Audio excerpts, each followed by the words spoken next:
토트넘은 이제 전반기 5개의 팀을 남겨두고 있습니다. 그리고 이 5개의 팀은 2024년 안에 모두 치르게 됩니다. 그래서 12월이 굉장히 경기가 많은 거죠.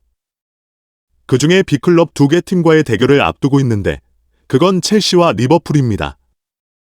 토트넘이 강팀과의 경기들에서 좋은 경기력을 보여서 기대하는 부분도 없지 않아 있었습니다.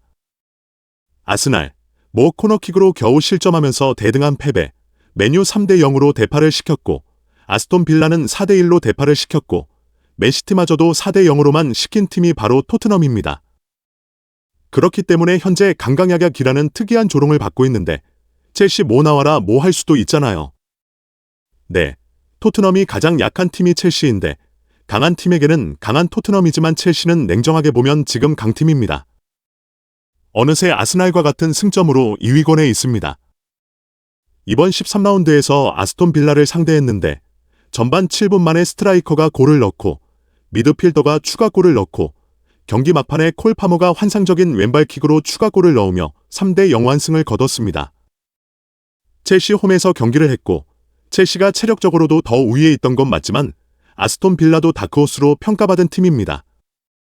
그러나 득점 찬스를 살리지 못했고 첼시는 기회마다 득점을 했습니다. 어떤 느낌이었냐면 아스톤 빌라는 유럽형 축구 같았고 첼시는 남미형 축구 같았습니다. 아스톤 빌라는 지난 시즌 위였지만 현재는 예전 아스톤 빌라와 같은 순위입니다. 12위에 있습니다. 챔스에서는 강호 유벤투스와 붙어서 비겼고 3승 1무 1패로 잘 나가고 있는데 리그에서는 12위죠. 프리미어 리그가 얼마나 치열한지 아시겠죠? 토트넘이 아스톤 빌라를 이긴 건 대단한 업적이 아니었습니다. 첼시도 쉽게 이기잖아요. 토트넘이 첼시를 상대하는 건 바로 일주일 후입니다. 그럼 이길 수 있을까요?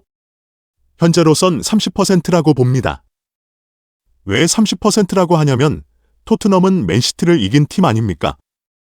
그런데 리버풀이 맨시티를 또 깔끔하게 이겨버렸습니다. 맨시티는 7경기에서 1무 6패라는 과르디올라 감독 체제에서 불가사의한 일이 벌어지고 말았습니다.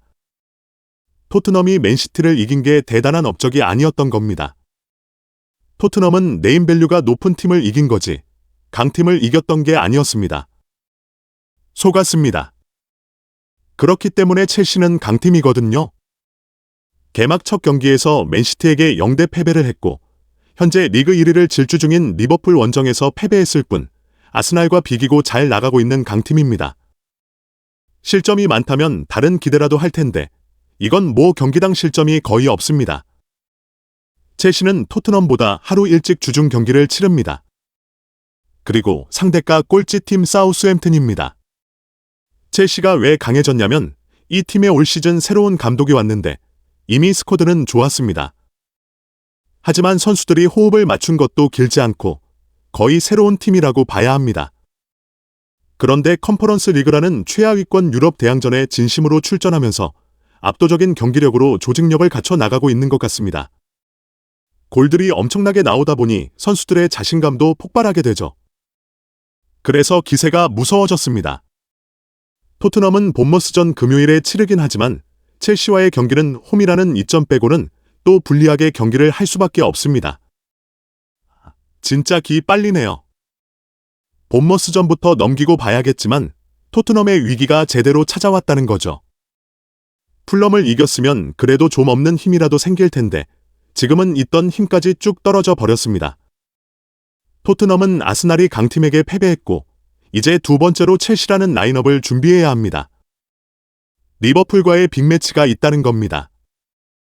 과르디올라 감독은 리버풀을 극찬하며 맨시티가 상대할 수 없는 팀이라고 말했습니다. 리그도 챔스도 우승할 것처럼 축하를 해버렸어요. 과르디올라는 초심으로 돌아온 듯 맨시티를 다시 세워갈 듯한 발언들을 했습니다. 토트넘이 리버풀을 상대한다.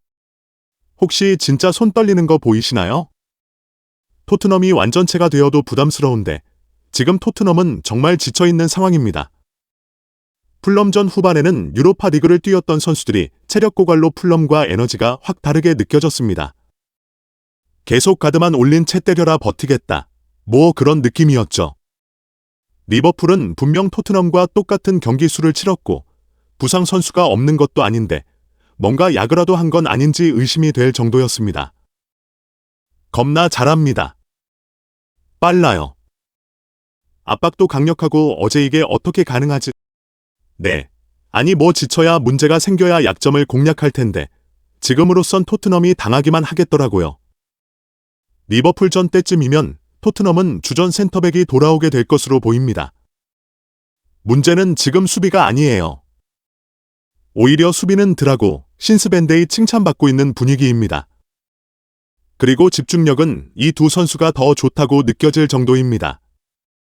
단지 드라고의 패스질이 떨어지면서 겪지 않아도 될 상황들을 겪고 있는 거죠. 오히려 로메로 다 수비의 집중력은 더 좋다고 느껴집니다. 벤탄쿠르 징계 항소가 받아들여져서 5경기에서 6경기 출전 금지로 나오게 되면 리버풀전은 출전할 수 있거든요. 미드필더 로테이션도 버거운 상황이고 무엇보다 공격에 로테이션이 안 됩니다. 히샬리송, 오드벨이 동시에 빠지면서 말이죠. 토트넘은 부상자 명단이 8명이 되면서 프리미어 리그에서 부상자가 가장 많은 팀이 되었습니다. 지 감독은 전술의 변화를 주지 않겠다고 했습니다. 근데 지 감독은 선수들의 능력치보다 더 중요한 게 체력입니다. 체력 좋은 선수가 있어야지 전술을 소화할 수가 있습니다. 이번 풀럼전만 봐도 체력의 문제가 확실히 있었고 리버풀은 32살 살라만 줘도 체력적으로 전혀 흔들림이 없습니다. 손흥민이 프리미어 리그 최고 선수를 뽑는 질문에 살라라고 했던 게 이유가 있었나 봐요. 김민재한테 상대가 안 됐던 선수인데 참네. 그리고 토트넘이 에버턴을 4대0으로 이긴 적이 있죠. 맨유도 에버턴에 4대0으로 이겨버렸습니다. 뭐 강팀 같은 소리 하고 있네? 에버턴 수비가 그냥 강등권 수준이었거든요. 그래도 맨유의 현재 분위기가 매우 고조되고 있어서 토트넘이 긴장을 해야 할 수밖에 없습니다. 2연승이 이어지면 카라바오 컵 8강에서 붙어야 할 팀이기 때문에 경기해야죠. 다행히 맨유는 주중에 먼저 아스날 원정 경기를 치릅니다. 이 경기에서 맨유가 선전해버리면 이때 진짜 겁을 먹어야 하는 상황입니다. 그런데 맨유와 아스날 경기에서 어떤 결과가 나오길 바라야 하나? 매우 곤란한데 그래도 그냥 맨유가 이기거나 무승부되는 게 그래도 낫지 않을까요? 빅매치는 확실합니다. 주중 프리미어 리그는 수요일 새벽부터 시작됩니다. 토트넘이 상위권에 영향을 미치는 경기는 아니라서 특별히 관심은 가지지 않고요. 목요일에 빅매치가 몰려 있습니다. 첼시 대 맨시티, 노팅엄 대 뉴캐슬, 리버풀 대 아스날, 맨유 대 아스날. 그렇죠. 여기서 사고들이 많이 발생할 텐데 기분 좋은 소식들이 들렸으면 좋겠네요. 그리고 금요일에 토트넘이 본머스 경기가 있고 진짜 프리미어 리그계를 발칵 뒤집고 있는 30대 초반 감독의 돌풍이 매우 거셉니다.